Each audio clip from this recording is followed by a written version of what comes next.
বন্ধুরা, বর্তমান সার্বিয়াতে দেখেন এখানে বোর্ডে লিখে রাখছে, এটা আমি একটা পোস্টও করছিলাম, যে এরকম যেগুলো বাস আছে, সিটি বাস যেগুলো আছে সার্বিয়াতে না আর কি, শুধু বেলগ্রেডে এরকম যেগুলো সিটি বাস আছে সব ফ্রি।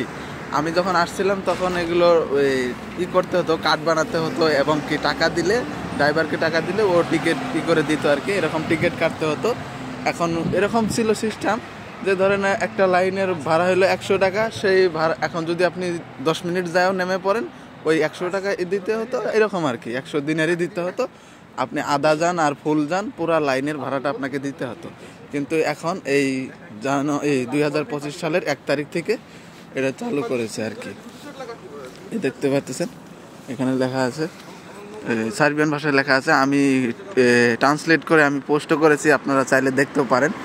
এটা শুধু বেলগ্রেডেই আর কি চালু করেছে, ধীরে ধীরে মনে হয় পুরো সার্বিয়াতেও চালু করবে।